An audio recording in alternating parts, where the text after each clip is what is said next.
Maybe we can drill down a little bit into a couple specific areas, and by asking you to think about which of the many areas that you cover in this book do you think are the most ripe for cooperation, and which are the most ripe for greater competition looking forward over the short term. And then later, I will ask you about which of these various topics are the most consequential.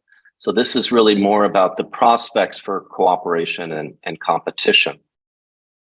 Well, one thing, Peter, this is maybe a particular feature of the kind of U.S.-China policy discussion, but in this country, at least, the word China is very often followed by the word competition, but very rarely does anyone kind of devote much attention or time to defining what exactly is meant by the use of that term.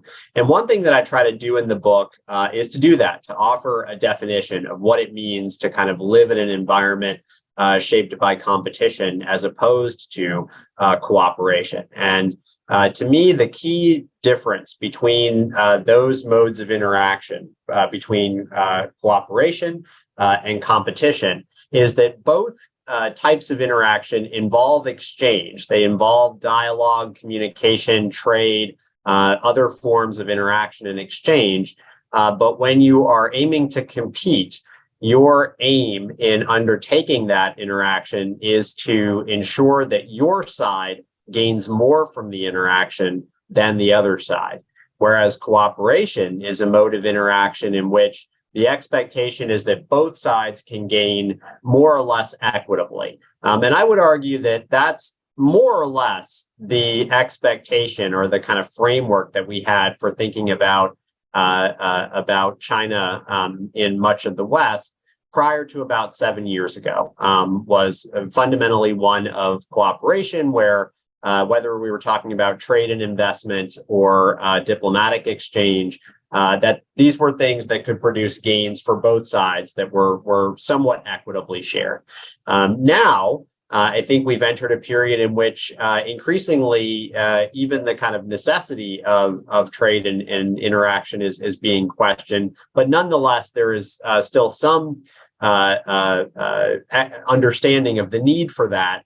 But it's very much only to the extent that it advantages the interests of one party over another.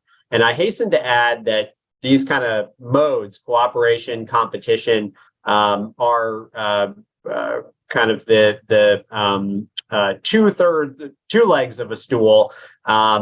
Conflict is the third.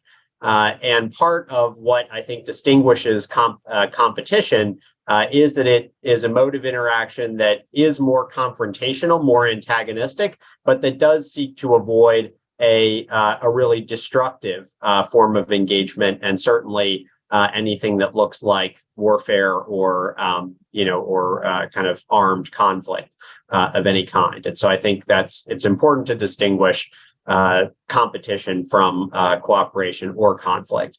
And what I try to talk about in the book is how I think we can make some progress towards addressing shared challenges like climate change by competing as well as cooperating.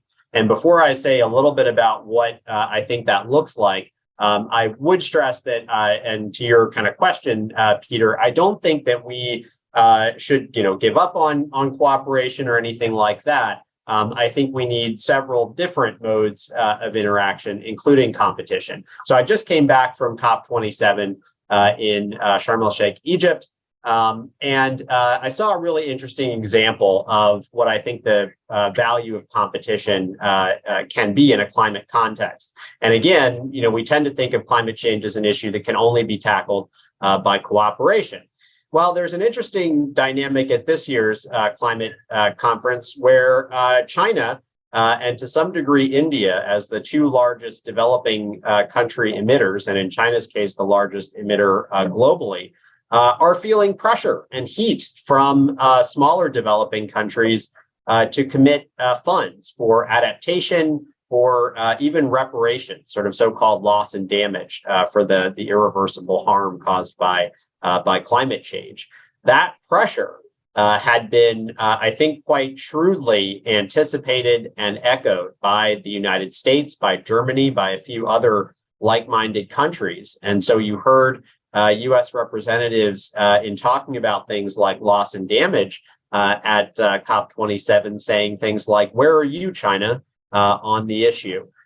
It added up to, I think, quite an effective pressure campaign against Beijing to increase its support for adaptation, loss, and damage, while also advancing an important part of the global climate agenda.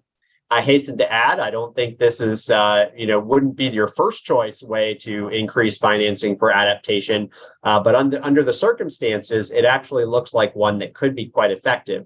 And one that at the same time advances the more general foreign policy interests of the United States. And I think it's strategies like that that try to seek overlapping wins between national security and environmental or ecological objectives. That's where we're really going to have to look in the future. I maybe should say, and we can get into this a little bit later, perhaps, Peter, that I do think there are some areas of promise for genuine cooperation. But I think when it comes to issues like climate change, we do have to think more about competing as well as cooperating.